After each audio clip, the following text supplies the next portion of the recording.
Hi there, my name is Kronenberg and welcome to my channel. This is a film review of Vengeance. It's a fan-made film, so it's not an actual Friday the 13th film. It's a horror. It came out in 2019. It's an 18, an hour and 35 minutes.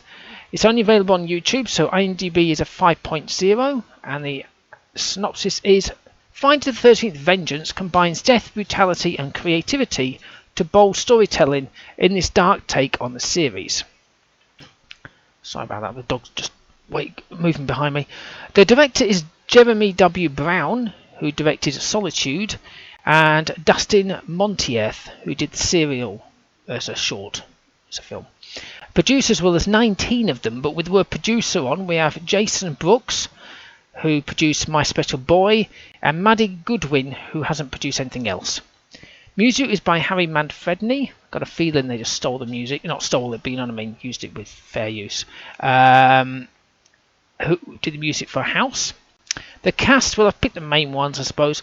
We have Shanae, S-A-N-A-E, Loutis, L-O-U-T-S-I-S, who is Ashley Jarvis, who is in The Black String. Kelly Tapan, who is Angelica Jarvis, who was in Children of the Pines.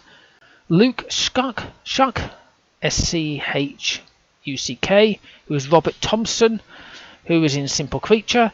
Steve Dash, who was Sheriff Jason Rialotti, who was in Friday the 13th Part 2. He was Jason in that film, so that's pretty cool.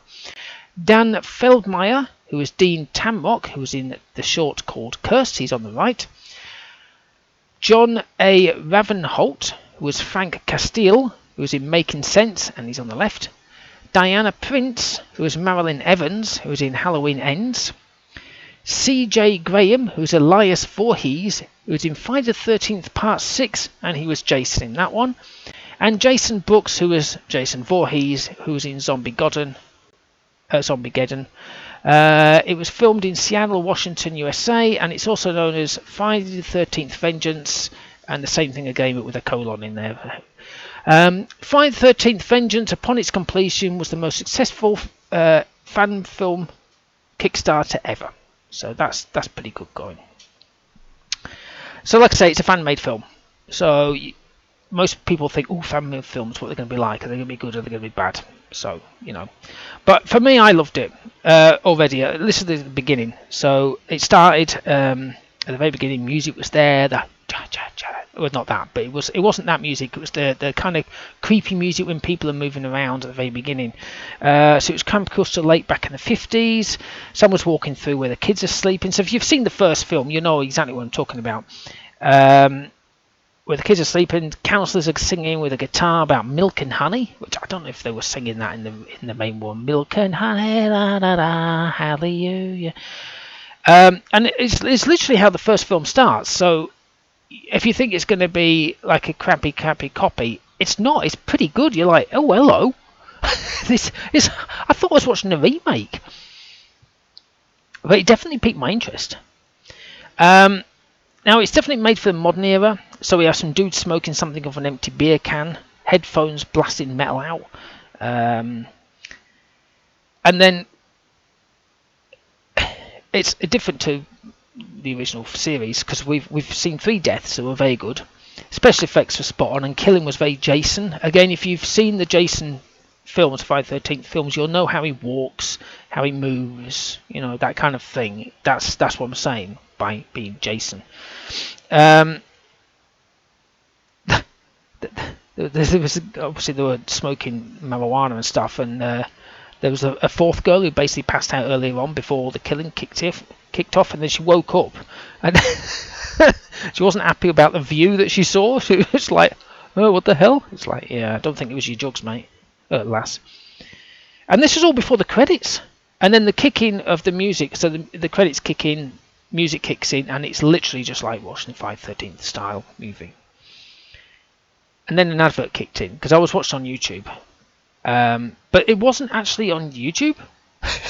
I was just like, what the hell? Bloody advert. I thought I hadn't got these on.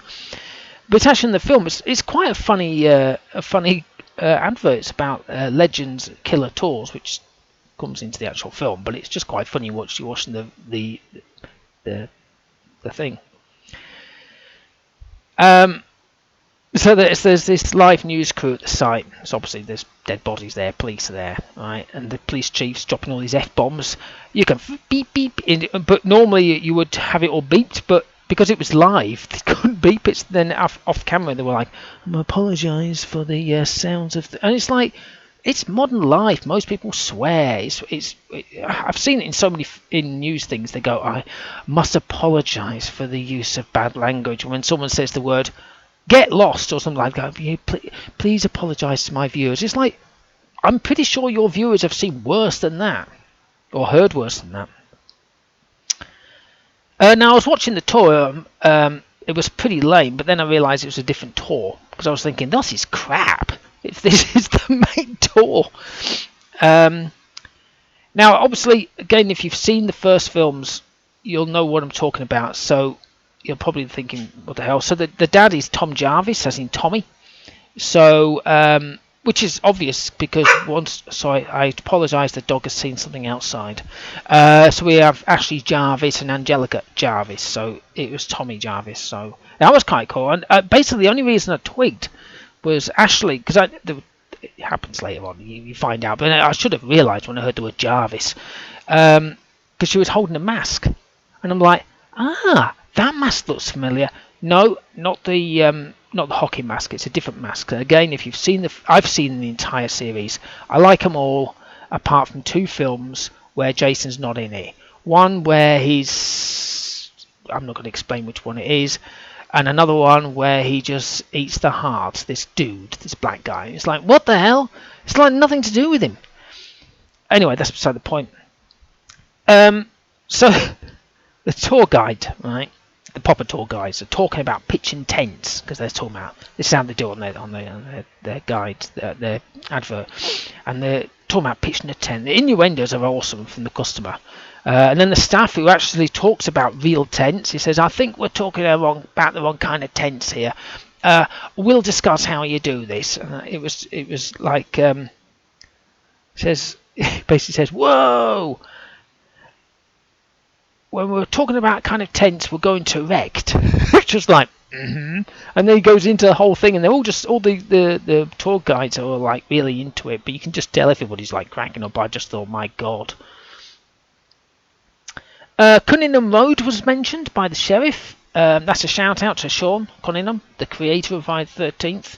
If you watch the first one on DVD, there's a making of. It's fantastic watching that. Was it the first one? I think it's the first one. I do like how the junk dude meets his maker. So in the original films, there's a junk guy. Is it Ralph? I think it's Ralph. Can't remember. I don't know the name of the one in this film, but in the original, it's Ralph, and he's completely different in this one. Obviously, he's a real drunken person. It's not like a guy that you just see and think, he's just normal. Like I say, I'm loving the film. I love the rock and the metal music in it. It's like, I want the soundtrack. But yes, it's a bloody great film. It was, like I say, if it was listed as a Friday the 13th and no reference to the fan, you wouldn't really guess. There was maybe a couple of bits you would sort of think, yeah, this is pretty lame acting wise, but majority of it was good. The story was good. The special effects were great. The many ways he killed, again, if you watch the Friday the 13th, you'll know what I mean. Acting by everyone was good. I say no lame acting. There was a couple, not lame, but like, yeah. I can tell. Music was typical of the franchise, which I kind of think was the Manfredini influence, or samples. There was rock and metal thrown in as well. The way that Jason walked, his mannerisms were on point. It was an 8, an absolute 8. And I did I write down this? There is also a sequel, and I will review it, believe it or not. The end credits is good, and I did find the songs that tells you at the very end, mostly by the band The Sloths, believe it or not. Which I looked in the series, the sequel, and it looks like one of the women in the film wears a T-shirt from The Sloths, so that's kind of cool. SLOTHS.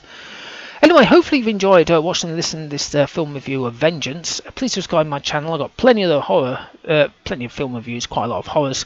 I've done another fan-made film of Friday the 13th. It was a bit more calmer. It's only half an hour long. This is a full-blown film. It's an hour and a half. It's fantastic. Give me a thumbs up if you like this video. Leave a comment below. Have you seen this one? Curious if you have, because not many people watch fan-made films. It's a shame, because you should do. Okay, well, thank you and goodbye.